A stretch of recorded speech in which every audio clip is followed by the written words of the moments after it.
Buenos días. Good morning and welcome, Mr. Ambassador of the United States, authorities, members of San Francisco de Quito University, civil society, dear students. Welcome to Ecuador, Mr. Secretary. Or as Humboldt, that early father of environmentalism, called us, welcome to the country of the four worlds. The landscape that greeted you today is part of the wonderful Andean region that joins the Amazon rainforest as well as the warm waters of the Pacific Ocean, where the breathtaking Galapagos Islands make us proud every day. I'm Marcela Bueno, Country Director of the Pan American Development Foundation, or PADF, an international organization that has been working for almost 60 years throughout the continent to create a hemisphere of opportunities for all. In these four worlds, democracy was born thanks to treasured individuals of our history. One of them, Matilde Hidalgo, was the first woman to vote in Latin America in 1924. This morning, I see remarkable people in the audience. I see colleagues from various sectors, and I know the work they have done to benefit our country. I see authorities fighting for a better world. And I see young people preparing for a future of hope. These are just some of the faces of this country, Mr. Secretary. Some faces of this region. It is an honor to have you here this morning and an exceptional opportunity to hear from a partner and key ally as the United States, a country that was built on the fundamental principles of human dignity and also freedom. Today, we seek to squarely face the challenges ahead for this country of the four worlds, for the region, and of course, for the planet. This exchange of ideas with the Secretary of State Blinken today reminds us that democracy is built on dialogue, on learning, openness, hard work, tolerance, and the use of inclusive and rigorous methodologies to strengthen institutions and promote sustainable livelihoods for the most vulnerable. And integral to this democracy that we are trying to perfect every day is the fight against corruption. Corruption undermines governance, misusing public resources and policies for the benefit of the few rather for the common good. No country is immune to this serious challenge today. All of us here seek to defend, to strengthen, to renew democracy, and that begins by creating safe spaces for dialogue like the one that we're sharing this morning. Therefore, standing before you today, I celebrate the struggles that we have overcome to defend democracy in the region. I celebrate the battles won to defend freedom, and I celebrate that we can come together from all sectors, from different countries, to build and dream about a more transparent world. And above all, I celebrate our most fundamental principle, that is human dignity. Thank you very much. Buenos días a todos. Gracias, Marcela. Thank you so much. And I want to thank you as well for the remarkable work that you've been doing to try to build greater transparency, greater accountability. And to everyone here, thank you for being here this morning. I want to thank our very gracious host, the Universidad San Francisco de Quito. What a spectacular, spectacular place. Thank you.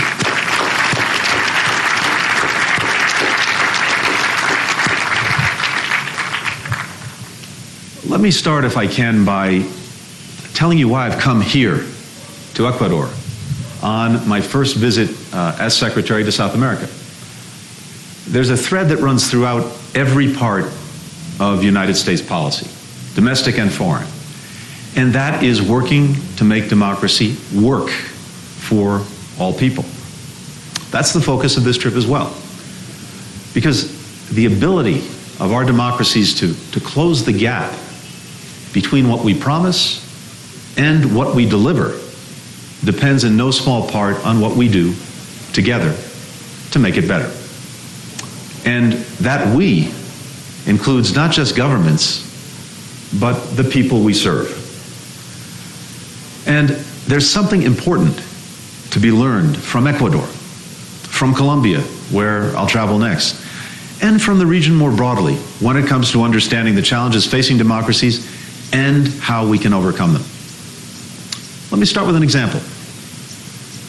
Consider a country where a leader is elected in a free and fair election and then sets about chipping away, slowly but surely, at the pillars of democracy, attacking the free press, undermining the independence of the courts, threatening political opponents. Now, imagine that leader then seeks to use the levers of democracy to pass anti-democratic reforms, eliminating term limits, packing courts, firing legislators. That's the story of more than one democracy in our hemisphere. And it's one of the ways that democracies can come undone. A decade ago, that was Ecuador. And yet, ultimately, that effort did not succeed. Why? Institutions like the courts and the Electoral Council pushed back. So did human rights defenders, journalists, and other civil society advocates, including professors, students from this university, who challenged the reforms in the courts. And even when they were publicly smeared, threatened, attacked, they kept at it. What's more, tens of thousands of Ecuadorians took to the streets to protest. Trade unionists, journalists, students, indigenous people, some of whom made a 700-kilometer trek on foot from the Amazon to Quito. And even when they were beaten, arrested by police, people kept protesting. And while the president at the time succeeded in passing a number of anti-democratic bills over the years, others were blocked, overturned, withdrawn in the face of insufficient support. Democracy persevered. Another example. In the spring of 2020, as much of the world locked down in response to the pandemic, COVID-19 tore across Ecuador. In Guayaquil, the mortality rate shot up 9 times. Hospitals were forced to turn away the dying. Bodies were left out on sidewalks for days. A local manufacturer started making coffins out of cardboard because morgues had run out of wooden ones. The public health emergency was made worse by some who sought to profit off of Ecuador's shortage of vital medical supplies like masks, ventilators, sanitizer. In April of this year, the virus surged again, and Ecuador had the highest COVID-19 rate in our hemisphere. This is another way that democracies can come undone, by falling short of meeting citizens' life and death needs in an emergency. But once again, things changed. Ecuador's free, vibrant press put a bright light on the public health failure and the corruption that helped contribute to it. The country's Attorney General led a rigorous investigation that uncovered evidence of collusion between health officials and criminals to sell body bags to hospitals at 13 times their price. Multiple former officials were eventually indicted. And earlier this year, more than 80% of Ecuador's population voted in an election that led to a peaceful handover of power between parties. The new government promised to vaccinate more than half of the country's population in its first 100 days. And, together with healthcare workers, community leaders, businesses, and many others, they hit the target ahead of schedule. Approximately 40,000 people were vaccinated not far from where we're gathered today, in the university's arena, with the help of university staff and student volunteers. And more Ecuadorians are being vaccinated every day. Today, over 11 million people have received their jabs. It's also demonstrated to Ecuadorians that democracies can help address some of the biggest challenges they face and do it openly to the benefit of all. This is so important at a time when trust in democracy in our hemisphere and around the world is declining. For outsiders looking at the track record of democracies in the Americas in recent decades, the loss of trust may be a little hard to understand. It's been 2 decades since our nations committed to promote and defend democracy across the region through the Inter-American Democratic Charter. Countries made this commitment not because they were pressured to or out of ideological conformity, but rather because a number of countries in the region had tried to deliver social and economic development through non-democratic systems and failed. And while there are some exceptions, on the whole, democratic governments in the region have delivered a period of unprecedented prosperity, security, stability. Latin America's middle class has grown steadily as the number of people living in poverty has been cut in half. Living standards and access to education have gone up. Infant mortality, maternal mortality have gone down. And yet, for many people living in democracies in the Americas, it doesn't feel like government is doing enough to address the biggest problems they face, or keeping pace with their expectations and their aspirations. Economies have grown, but so has inequity. And economic growth has too often been built on environmental devastation, contributing to the climate crisis that we are now experiencing. What's more, rising GDPs, rising stock markets have not come with an increase in the support and protections that working families need to thrive in an increasingly competitive global economy, like affordable childcare, a living wage. It hasn't created a safety net that catches people when the factory where they work closes or they have to miss work to care for a sick child or parent.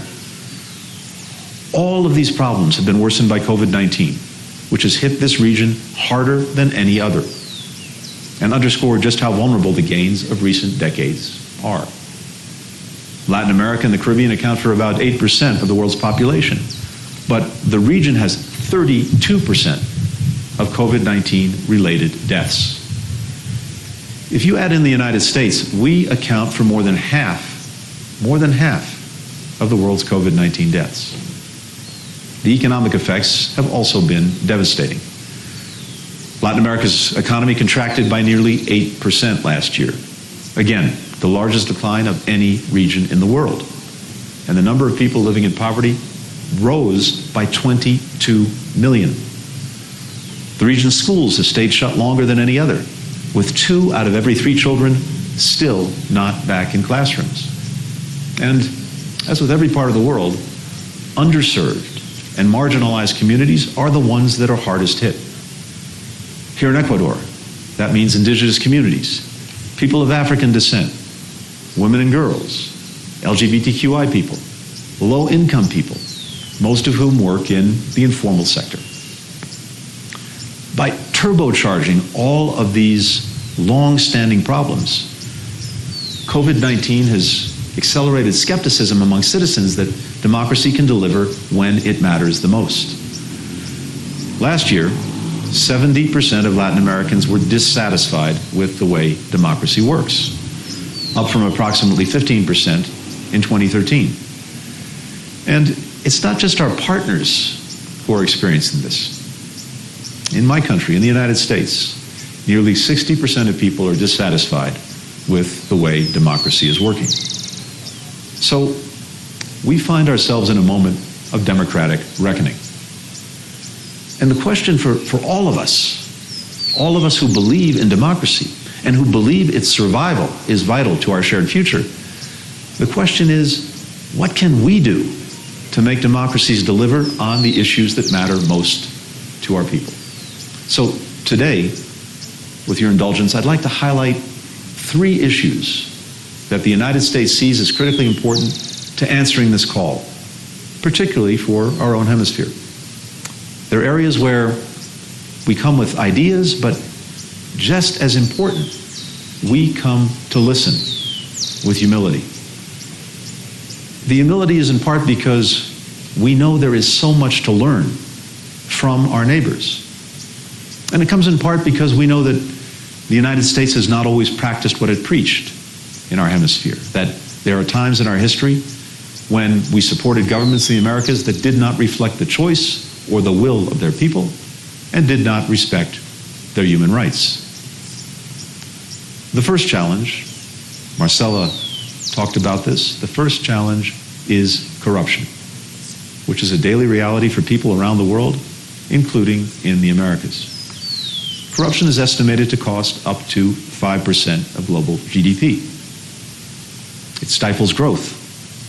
It discourages investment. It deepens inequities. But maybe its greatest toll is on citizens' trust in government. In fact, if you look at the vast majority of broad-based civilian uprisings around the world in recent years, the Maidan in Ukraine, Tahrir Square in Egypt, from Romania to Tunisia, from Sudan to Guatemala, you will find at their core a total revulsion at corruption. It affects people in every aspect of their daily lives. And it drains resources from the state that could be spent and dedicated to a school, to a hospital, to something that actually improves lives of people. So the United States is focusing on how we can more effectively fight corruption, which President Biden has, for the first time, designated as a core U.S. national security interest. We're cracking down on illicit financing, seizing, freezing stolen assets, making it harder for those who steal to hide behind anonymity. We're strengthening the tools that we have to hold accountable corrupt individuals and groups, from targeted anti-corruption sanctions to criminal and civil enforcement actions, to denying visas to corrupt officials and their families. These tools will help us raise the cost of corruption far beyond our borders. But because corruption is borderless, and because corrupt actors are very adept at exploiting the weakest links in our interconnected global system, no country can effectively fight corruption alone, or even just with the help of other governments. We need strong anti-corruption partners everywhere and in every field.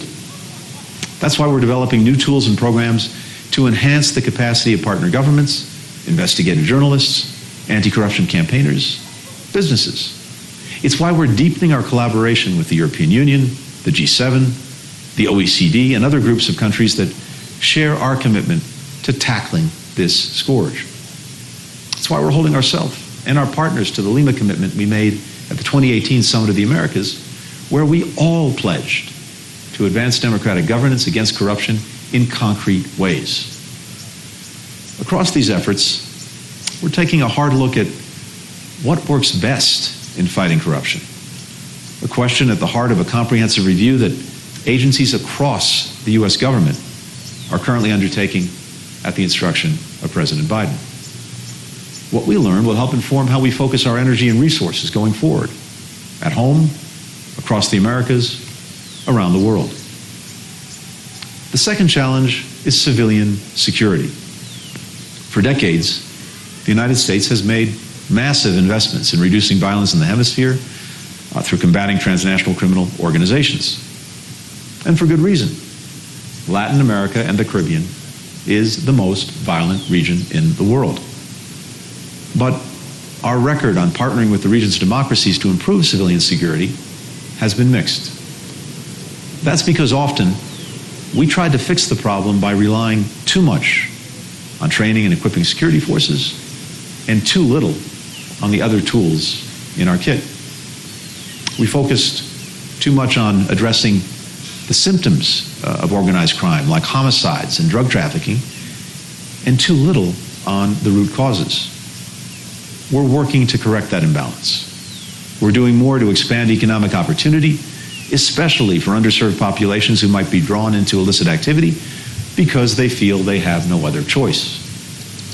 We're increasing our investment in substance abuse prevention, treatment, recovery for those struggling with addiction, both to reduce the profound harm that illicit drugs inflict on our communities and to reduce the demand in the United States, fueling so much violence and criminal activity.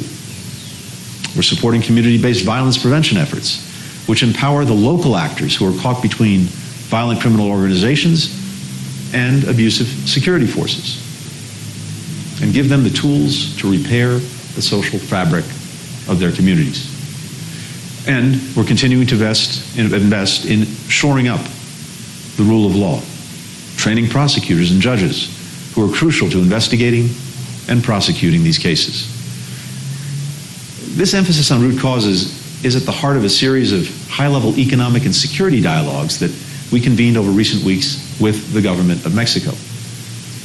The range of senior leaders from both countries who took part, drawn from justice, trade, treasury, commerce, development, homeland security, and foreign policy, reflects the comprehensive approach that we are now determined to take. We and our partners in Colombia will bring a similar approach to tomorrow's high-level dialogue.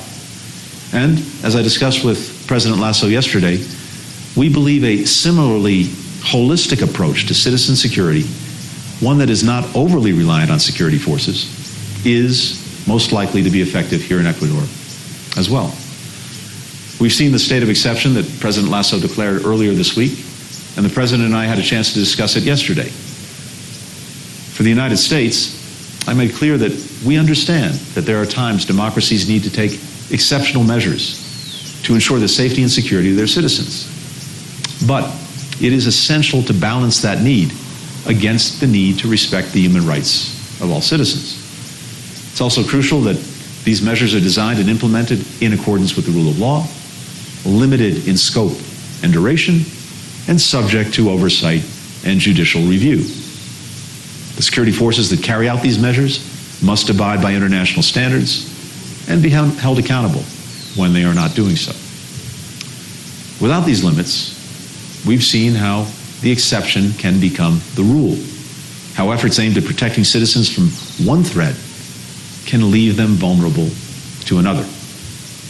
President Lasso assured me that his government is committed to upholding these standards, which are so important to the Ecuadorian people and their democratic values. And I made clear that maintaining these standards is also a priority for the United States. The third challenge is focusing our democracies on tackling the economic and social challenges that are facing our people. Now, this should be obvious, but the reality is we've often put more energy into strengthening civil and political rights, as vital and important as they are. Free and fair elections, the rule of law, freedom of speech and assembly, and less into strengthening people's economic and social rights, like bolstering labor standards, expanding access to adequate education and health, providing more inclusive opportunities.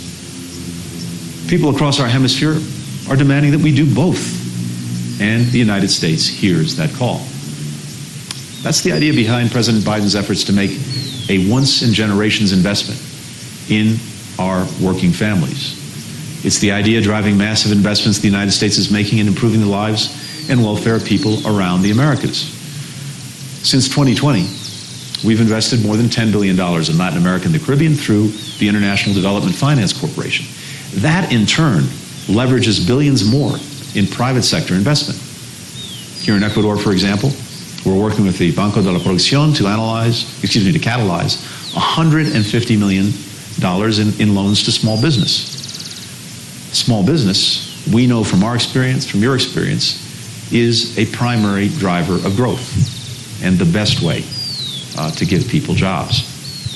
We're not just making these investments, we're doing it in a way that is transparent, that treats local communities as partners rather than miring them in a pernicious cycle of debt, that's sustainable for the environment rather than extractive, and that respects labor rights and human rights. Making these kinds of investments helps puncture the myth that authoritarian governments like to tell about themselves, that they're better at delivering for people's basic needs. Autocrats offer people a false choice.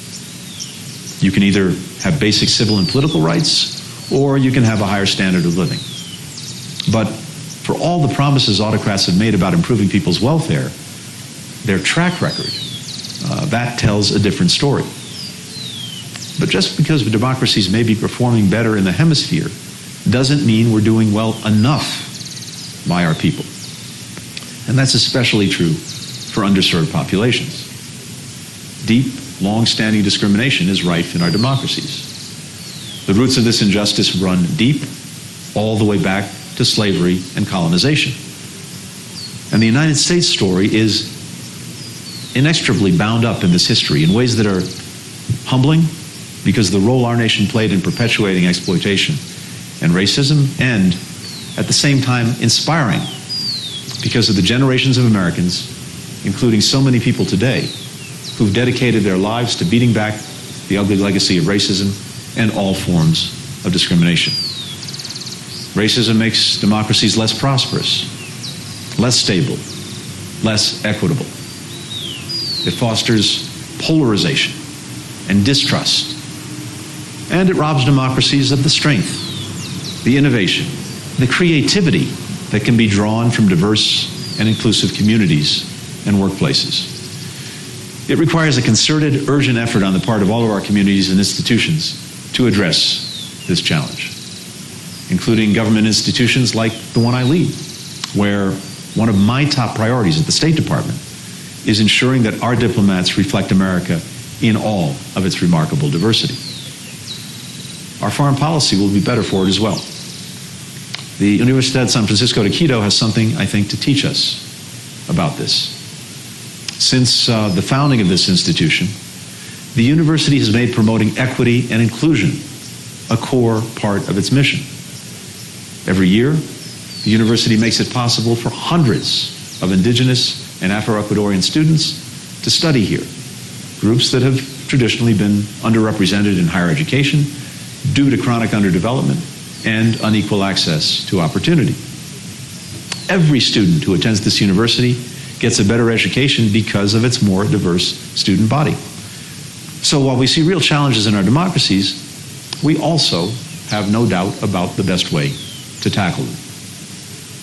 It's putting these problems out in the open, working together, including with people that you don't always see eye to eye with. That's the way to fix them. This has always been democracy's greatest strength, an ability to improve on itself. In the United States, we're founded on the basic principle that our national mission is to form a more perfect union. And by definition, that's an acknowledgement that we are not perfect and never will be, but we will constantly strive to match what we do to the ideals of our founders. There's no threat that we face that better democracy, more democracy, cannot fix. No challenge where a closed system would do better for people than an open one. And for all the challenges facing democracies, I think we have reason to be optimistic, particularly in our hemisphere, where we have a deeply integrated group of partners who not only share our values, but are also bound together by culture and community, and where we are blessed with a remarkable wealth in natural resources and biodiversity, provided we protect them. But most of all, I think we should be optimistic because of our people, the demos at the heart of democracy. Look at the march forward of any of our democracies over time, and what you'll see time and again is that it's been driven not by governments, but by ordinary people. Women and men, often young ones, often with a lot to lose, who are committed to improving the lives of their families and their communities. These are the people who have consistently closed the gap between what democracies promise and what they deliver. We have every reason to believe that citizens will keep doing so. Ecuador's recent history shows that that's true. So does our experience in the United States, where our democracy has also been tested. And for all their frustrations with democracy, the majority of people in the hemisphere share that faith. Some 63% of people in Latin America still believe democracy is the best system of government, compared to 13% who feel that way about authoritarian government. Indeed, some look at protests and mass movements criticizing democratic governments in the Americas or elsewhere and see it as a sign that democracy is in decline. I see it as a sign of democracy's strength. I see people who believe enough in their system to want to try to fix it. Our greatest risk is not that our citizens are too critical of democracy, but rather that they stop caring about it, that they give up. And that's why I'm confident in the future of democracy in the Americas, because we have the most extraordinary individuals working to make the system better. People like Diana Salazar Mendez. She was raised north of here, in Ibarra, by a single mother who drilled into her from an early age the importance of serving her community and, above else, integrity. Diana paid her way through university, working days and taking classes by night, writing her thesis on the human trafficking of African migrants across Ecuador. She said that she felt drawn to the work of social justice because she has it in her blood. Her uncle had been blocked from pursuing a career in the military because he was Afro-Ecuadorian. And after she finished her studies in the law, Diana was passed over multiple times for appointments as a prosecutor for the same reason. But she stayed at it, eventually got her first post, and has since dedicated her career to holding powerful people to account. Mafias, politicians, including former presidents, businessmen. She's been smeared, threatened, was once almost lost at sea in an operation to intercept drug smugglers. But she refused to be intimidated. Asked why, she said, "El que tiene la verdad no debe tener miedo." He who is right should not be afraid. Today, Diana is, of course, Ecuador's Attorney General.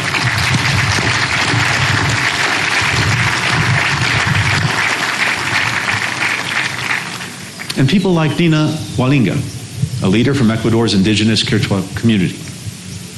In 2001, Nina was just 8 years old when an oil company came to drill on the land in the Amazon where she and her family live.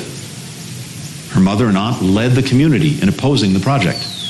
They endured constant threats and attacks for their efforts. But they kept resisting through civil disobedience, organizing, legal challenges, giving Nina an education in advocacy.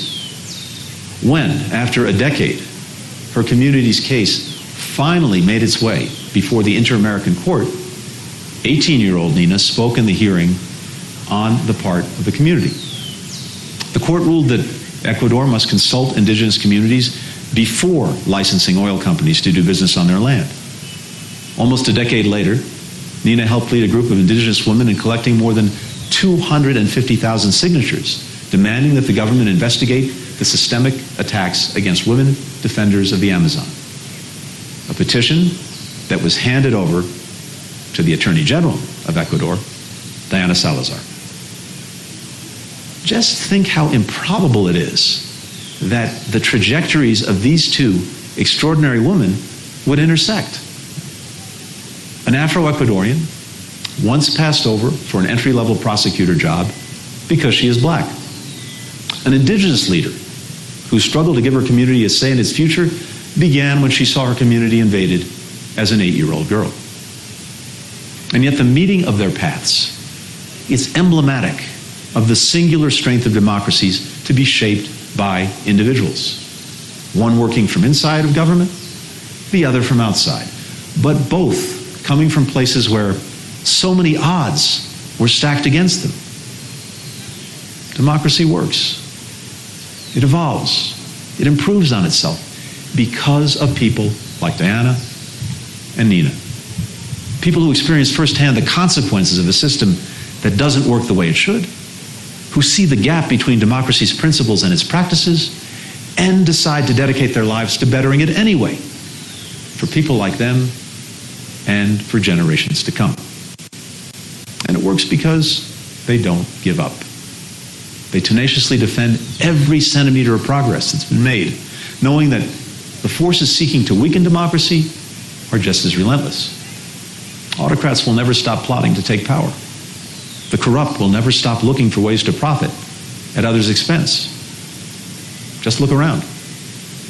That's the reason it's so important that each and every one of us, particularly rising generations, all of you, stay engaged and bring others along with us. Because that's the thing about democracy. It's a project that's never finished. And as long as our societies make it possible for people like Nina and Diana to improve the system from within, we can be sure that democracy will not only persevere, it will prevail. Thank you so much. Gracias a todos. Thank you.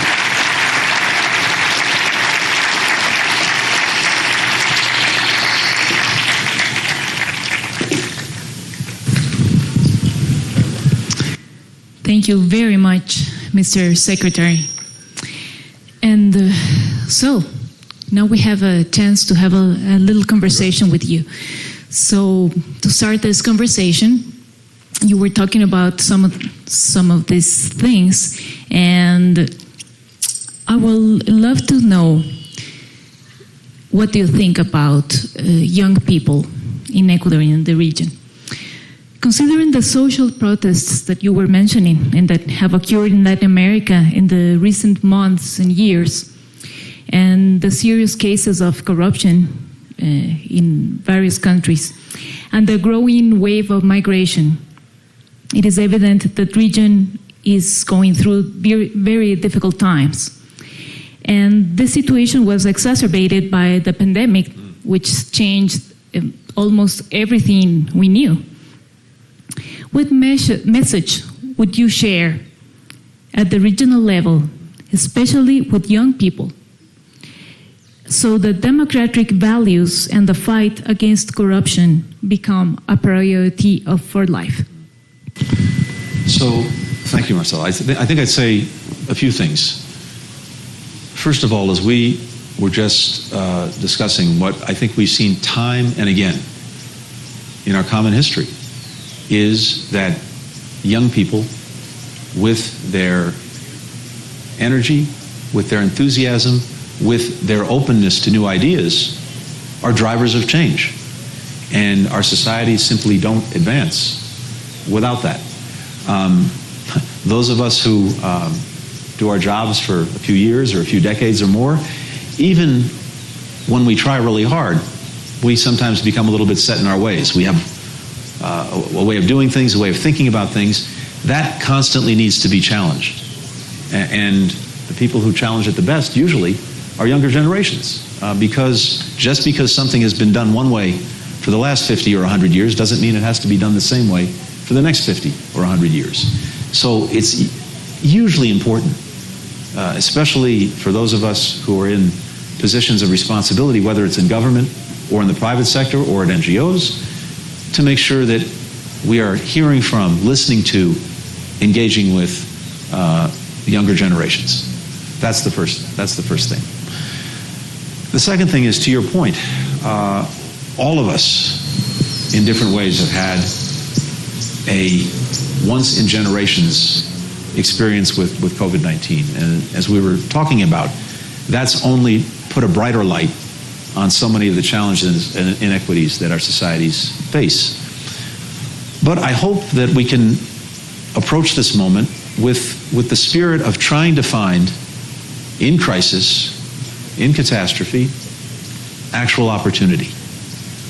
Because sometimes something like COVID-19 is also an opportunity to reset what you're doing, to look at how you can do things differently, how you can do things better. We're focused a lot, for example, on how do we build our economies back in a more equitable way. For many, many years, we looked at the measures of success in an economy just by the overall number of growth in the economy. In the United States, we often look to our stock market, and we lost sight of the fact that growth without equity is not ultimately sustainable and doesn't do the job. So in all aspects of our life, there's an opportunity now to use this moment to think, okay, how can we do what we've been doing better? How can we do it in a way that reaches and captures more people? How can we do it with greater equity? And again, I think many of the young people here today will bring their ideas, their passion to answering that question. Thank you very much. And talking about young people, I would love to have Camila Becerra, President of the Student Government of Universidad San Francisco, and she's going to ask you a question. Great. Such a pleasure, Mr. Secretary. Thank you for being here, and also welcome to Ecuador. Well, as they already present me, my name is Camila. I'm the president of the university's student government. And well, I have a question for you. As you said before, the instability of certain countries in South and Central America, as well, for example, Afghanistan, is clear. And this causes many people to have to leave their country due to different threats. And in this regard, Joe Biden has promised a more human immigration policy. And well, my question is, how is this currently being carried out, and what is the plan of action in regard to this? Thank you very much. Thank you very much, and thank you for your leadership, for your engagement on so many things. It's wonderful to hear. So, a few things, and this is an incredibly important question. It's also a very complicated one. Let's start with this. We're living in our hemisphere an almost unprecedented moment of migration and irregular migrations of various kinds. The Northern Triangle countries, El Salvador, Guatemala, Honduras, Venezuela, as Ecuadorians know so well.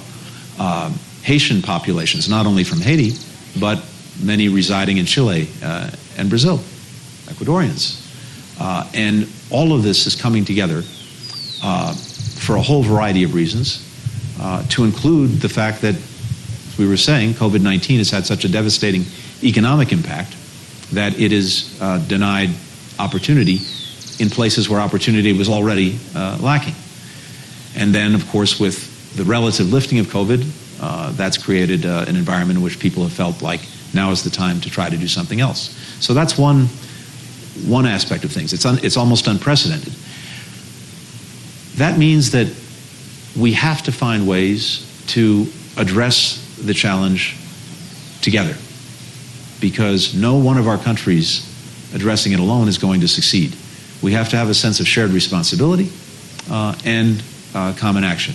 And by the way, that's one of the things that we'll be talking about later this afternoon in Bogota, where with the foreign minister, we will be meeting with our colleagues to focus on that issue. But to your point about a humane system, one that is safe, that respects the rule of law, but that is humane and that is founded on human dignity, maybe the most important thing of all. We have a lot of work to do. And so I think there are two things that we need to focus on, the short term and the medium and long term. In the short term, we do have to get a handle, as we would say, on this challenge. And that means countries taking steps to make it clear that people cannot simply move freely from south to north, and they will not be able to get into the United States. There's a lot of misinformation out there, and so we have to work together in a humane way to do that, to make sure that people who are in need of protection get it, but for those who are not and don't have a regular way to come to our countries, they will have to return to the countries that they started from, their journeys. But as important, these are near-term measures that don't answer the fundamental problem. And the fundamental problem and challenge requires a few things. First, in the United States, we are working very hard to expand and increase legal pathways to migration so that people who want to come and contribute, as generation after generation has done in my country, can do so and do so legally. So we're working on that. We're also working to put far more resources into our own asylum system and process because that system has, over many years, been overwhelmed. So that if people are coming to our country seeking asylum, as they have a right to do, and as has been our tradition for many years, that they are given a very quick, effective, and open hearing, and that we can decide very quickly whether they meet the requirements for asylum or not. If they do, they can come to the United States. If they don't, they will need to return to the countries that they came from.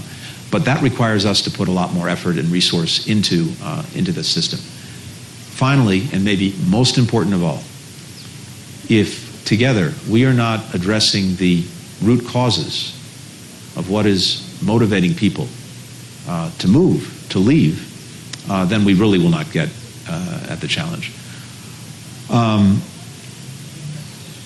Mauricio and I have a colleague from Central America who said that there should be a right to remain. And that means, simply put, that people have to have opportunity. They have to be treated with dignity. They have to see that they can build a future for themselves and their families in their countries of origin. Because if they don't have that, it's not really a surprise that we see these mass movements of people. The idea that someone gets up in the morning and says, you know what, I'm going to leave behind everything I know, my family, my friends, my community, my culture, my language, my experience. I'm going to make an incredibly hazardous journey that puts my life at risk to try to go to a country where maybe you're not, maybe I'm welcome, maybe I'm not. That doesn't just happen. It happens because there's something driving and pushing people to feel that their only choice is to do that. We have to give them another choice. And of course, we have to deal with other drivers of migration, violence, conflict, corruption. All of those things come together. Governments have to play their parts. All of us have to play our parts. So, sorry for going on so long, but it's a big, big challenge, and one that has to be addressed both in the immediate, to deal with the current challenge, but also to deal with these longer term aspects, because if we don't, we won't succeed. Thank you.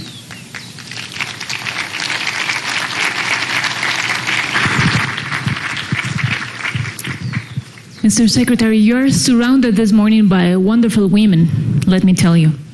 And so I would love to call on Fernanda Perugacci. She has a question for you. Where are you, Fernanda? Oh, over there. Thank you.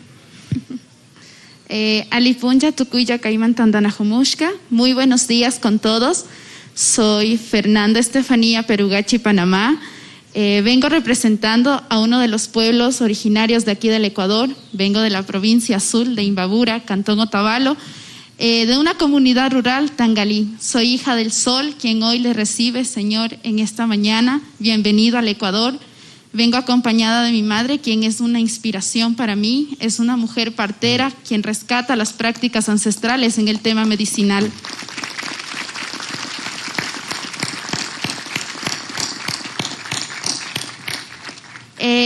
Soy una joven que piensa que el perseguir los sueños no tiene limitaciones, ya que los sueños son tuyos y eso nadie te puede quitar.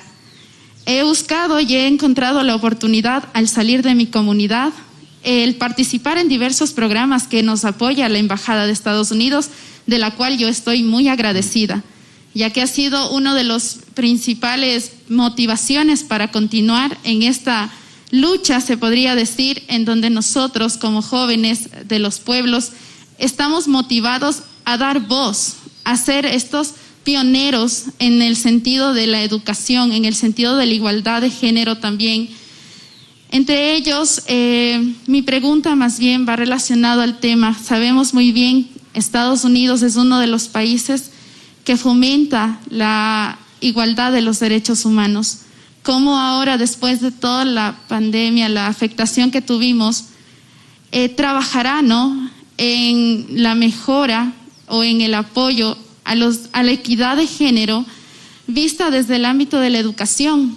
Las comunidades rurales, muchas sufrimos afectaciones y vimos esta desigualdad desde nuestra propia experiencia. ¿Cómo ahora se sostendrá eso, ¿no? Para poder apoyar y continuar y que ustedes nos sigan brindando estas herramientas para motivarnos y decirles a los jóvenes de las comunidades que no se limiten al pertenecer a una comunidad, sino más bien somos nosotros quienes estamos defendiendo nuestro territorio, gracias a la ayuda y al apoyo que encontramos también en ustedes. Nuevamente, muchas gracias y bienvenido. Es un honor para mí estar aquí hablando desde nuestra propia comunidad, desde nuestros propios pueblos.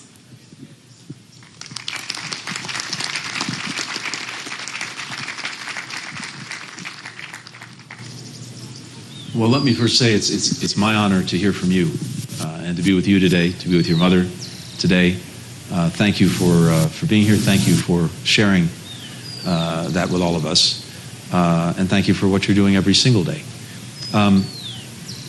One of the things that COVID-19 has exposed are some of the very inequities that you just described, because we've seen the pandemic itself have a disproportionate impact on underserved communities around the world, including in the United States. We've seen violence against women and girls increase significantly during the pandemic for a variety of reasons. And of course, we've seen a devastating, not just health impact, but economic impact, again, with underserved communities feeling the biggest part of the burden. And this gets back to what we were saying. If we've now seen that even more clearly, because it's not as if this wasn't already the case, but COVID has made it more visible, I think, to many of us. Now do we use the opportunity to do something about it? And so, for example, as we are looking at how to direct resources around the world to help economies rebound from the pandemic, one of the things we're focused on is making sure that those resources are directed more at underserved communities. Here in Ecuador, to cite just one small example, we have a program through something called the Development Finance Corporation, which has loaned a significant amount of money to one of your leading banks, but with a focus on, in turn, lending that money to small and medium-sized businesses, including in indigenous communities, and also to small businesses that are run by women and women entrepreneurs. That's a way of putting resources to support people, to give them a chance to start a business, to earn a better salary. That's one small example. In a totally different way, we're looking at what tools governments can have to do a more effective job in combating violence against women. In our own country, this has been an issue for many years, and for President Biden, maybe the most important issue, if you ask him, that he's worked on, one of the things that he's proudest of in his career, even maybe even prouder than being president, is the fact that many years ago, he wrote a law called the Violence Against Women Act that worked to help the United States deal with this very, very horrific problem that we were seeing in our communities, with resources, with laws, with new tools that allowed us to combat violence against women. We now work on that internationally as well. So it's a long way of saying that for each of the challenges that you mentioned, let's use this moment to see if we can't do a better job in addressing them. And finally, let me say this. I think, again, in my own country, we have a challenge that's existed for a long time, an urban and rural divide. That's something that we also have to close. So many of us now are dependent on technology in all aspects of our lives, but we know that There's what's called a digital divide between communities that have access to information technology and communities that don't. The communities that don't are going to be significantly disadvantaged in this economy that we all live with. So we have to do a better job in making sure that that divide is closed, that rural communities benefit in the same way that urban ones do from technology as well as from investment and support.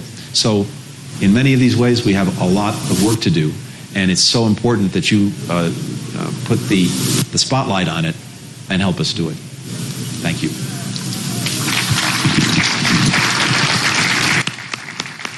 Thank you. Thank you very much, Mr. Secretary. And as Fernanda said, even the sanction came out to receive you today, but also because you said things in such a beautiful way. And we'll always remember now, more than ever, that democratic values should be the priority of our lives. Thank you very much. And thank you all for being here. And have a very nice rest of the day and a good trip to Colombia also. Thank you for everything you're doing. Thank you.